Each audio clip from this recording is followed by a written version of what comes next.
வணக்கம் நண்பர்களே. முக்கியமான ஒரு தலைப்பில் தான் நம்ம இன்றைக்கி நிகழ்வை பார்க்க போகிறோம். சொந்த வீடு வாங்கணுமா வேண்டாமா? குறிப்பாக சென்னையில் இருக்கிறவங்களுக்கு நிறைய குழப்பங்கள் உண்டு. ஃப்ளாட் வாங்குறதா, தனி வீடு வாங்குறதா, இல்லை வீடே வாங்காமல் கடைசி வரைக்கும் வாடகையில் இருப்பதா? இது நிறைய குழப்பங்கள் இருக்குது. இருந்தாலும் ஒரு பகுதியை வாங்கின்னு தான் இருக்காங்க, இன்னொரு பகுதியில் விற்றுன்னு தான் இருக்காங்க, இன்னும் சில பேர் குழப்பத்தில் இருக்காங்க. இதுக்கு தெளிவான ஒரு திட்டம் உண்டு. நம்ம சென்னையில் ஒரு வீடு வாங்கணுமா இல்லை வாடகையில் இருக்கணுமா? இதுக்கு எளிமையான ஒரு உதாரணம் சொல்கிற மாதிரிங்க. ஒரு நண்பர் போன வாரம் பேசின்னு இருக்கும்போது அவர்கிட்ட கேட்டேன், எதனா ஒரு ஃப்ளாட் நீங்கள் வாங்க வேண்டியது தானே அப்படின்னு கேட்கும்போது, ஃப்ளாட்டோட மதிப்பெல்லாம் குறைஞ்சினே போயிடுமே, அதுக்கு ரீசேல் வேல்யூ கிடையாது, லாபத்தில் விற்க முடியாது, போக போக அது டிப்ரெஷன் ஆகின்னு வருமே அப்படின்னு சொன்னார். அதனால் வாடகையில் தான் இருக்கலான்னு முடிவு பண்ணியிருக்கேன் அப்படின்னு சொன்னார். அது நேரடியாக பார்த்தா சரியான முறை தானே. இன்றைக்கி தனி வீடுக்கு இருக்கிற மதிப்பு வந்து ஃப்ளாட்டுக்கு கிடையாது. ஒரு நாளும் அதோட பில்டிங்கோட மதிப்பு குறைய தான் செய்யும். நம்மளுக்குன்னு அங்கே இடம் எதுவும் கிடையாது. குறுகிய இடம் தான் யூடிஎஸ்ன்னு போய்ட்டு ஒரு குறுகிய இடத்த கொடுப்பாங்க. அதை வச்சு நம்ம தனித்து விற்கலாம் முடியாது. மொத்தம் பேரும் சம்மதிச்சு தான் விற்க முடியும். அப்போ அந்த சிக்கல் உண்டு. அதனால் அவர் ஃப்ளாட்டு மேலே சொல்கிற குற்றச்சாட்டு சரிதான், நேரடியாக பார்த்தா சரிதான். ஆனால் இன்னொரு விதத்தில் அதை நம்ம யோசித்து பார்த்தோம்னா, நான் அவர்கிட்ட கேட்டேன், சரி இங்கே நீங்கள் வீடு வாங்கலைன்னா வேறு எங்கே போய் வாங்க போகிறீங்க அப்படின்னு கேட்கும்போது, இங்கே தான் அவருக்கு 2 விதமான வாய்ப்பு கொடுத்தேன். அவர் இங்கேயே பிறந்து, இங்கேயே வளர்ந்து, இங்கேயே படித்து, இங்கேயே வேலை செஞ்சுங்கிறாரு. கடைசி வரைக்கும் அவர் இங்கேயே தான் இருக்க போகிறாரு, சென்னையில் தான். அதான் நான் அவருக்கு சொன்னேன், உங்களுடைய கடைசி காலம் வரைக்கும் சென்னையிலே நீங்கள் வேலை செய்து முடிக்க போகிறதா இருந்தால் கண்டிப்பாக நீங்கள் ஒரு வீடு வாங்க வேண்டும். அது தனி வீடாக இருக்கலாம், இல்லை ஃப்ளாட்டாக கூட இருக்கலாம்.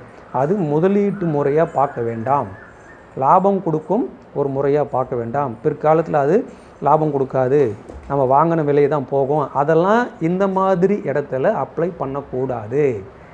எல்லா விதமான பணத்தை நம்ம செலவு பண்ணுறது முதலீட்டு முறையில் யோசிக்கக்கூடாது. யோசிச்சு பாருங்கள், இங்கேயே இருந்து இங்கேயே கடைசி வரைக்கும் வாழக்கூடிய நபர்கள் கடைசி வரைக்கும் வாடகை வீட்டில் இருந்தால் எவ்வளோ பெரிய சிக்கலை எதிர்கொள்ளக்கூடியவங்களும் வந்து இங்கே வாடகையில் இருக்கிறவங்களுக்கு தெரியும். அந்த வீட்டு ஓனர்கிட்ட வந்து கடைசி வரைக்கும் ஒரு சின்ன பிரச்சனை இருந்தே இருக்கும், வீடு மாறினே இருக்கணும். எனக்கு தெரிஞ்ச சில நண்பர்கள்லாம் வந்து 20-30 வீடெல்லாம் மாறிட்டாங்க. ஆக இல்லையா, ஒரு 5 வருடம் சென்னையில் இருக்க போகிறேன், அதுவும் நான் ஊருக்கு போயிட்டு போகிறேன் அப்படின்றா, அப்போ வீடே வாங்காதீங்க. அவங்களுக்கு அந்த ஐடியா தான் கொடுத்தேன். அதாவது சென்னையில் குறுகிய வருடங்கள் மட்டும்தான் இருக்க போகிறதா இருந்தால் நீங்கள் வீடு வாங்கக்கூடாது, வாடகைகளே கொடுத்துட்டு நீங்கள் அடுத்து வீட்டுக்கு ஊருக்கு போயிடுங்க. ஆனால் இங்கேயே தான் கடைசி வரைக்கும் இருக்க போகிறன்றவங்க அது முதலீடு முறையாக பார்க்காம வாழ்வாதாரத்துக்காக, உங்களோட வாழ்க்கைக்காக ஒரு பாதுகாப்பாக முறையாக தான் அந்த வீடை பார்க்கணும். இந்த பணம் போட்டு அந்த வீட்டு அவ்வளோ ரேட்டு ஏறல, நாளைக்கு விற்க முடியல, அவன் வாங்கின ரேட்டு தான் போகுதுன்றதை இந்த இடத்துல வந்து அதை அப்ளை பண்ணக்கூடாது. அது வாங்கின ரேட்டு போகட்டும், வாங்கின ரேட்டோட குறைவாக கூட போகட்டும், ஆனால் உங்களுக்கு மிகப்பெரிய பாதுகாப்பு வீடுன்றது.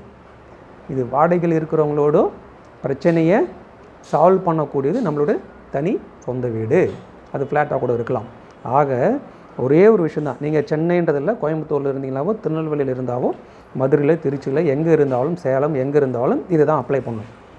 அங்கேயே தன்னுடைய வாழ்க்கையை முடிக்க போகிற இடத்துல கண்டிப்பாக அவங்களுக்கு ஒரு வீடு இருக்கணும். அந்த வீடு முதலீட்டு முறையாக பார்க்காதீங்க, அது ஒரு பாதுகாப்பான முறை. அப்படி இல்லாமல் உங்களுடைய சொந்த ஊருக்கு நீங்கள் போகிறதா இருந்தால் கண்டிப்பாக வீடு வாங்காதீங்க. இதுதான் அந்த நண்பருக்கு சொன்னேன். இங்கே வந்து லாபம்லாம் பார்க்கக்கூடாது, இங்கே நம்மளுடைய பாதுகாப்பு, நம்மளுடைய மிகப்பெரிய நம்பிக்கைக்கு எந்த நிமிடமும் நம்ம இருக்கக்கூடிய வாடகை வீடை காலி பண்ண சொன்னாவோ, நம்மளுக்கு ஒரு பிரச்சனை ஏற்பட்டாவோ ஒரு பாதுகாப்பு இருக்கும். இமீடியட்டாக நம்மளுடைய சொந்த வீட்டுக்கு போயிடலாம். அங்கே போனோடனே நம்ம முழு மகிழ்ச்சியாக அந்த வீட்டில் கழிக்கலாம்.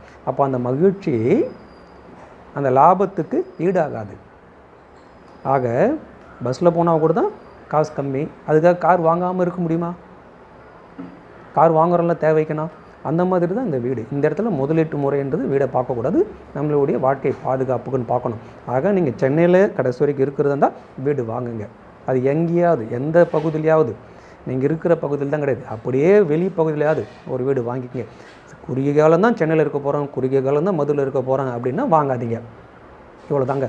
ஒரு வீடு வாங்குறதா வேணாமான்றது பணத்தை வைத்து அல்ல, நீங்கள் இருக்க போகிறீங்களா இல்லையா அந்த இடத்துல, அதை வச்சு தான்.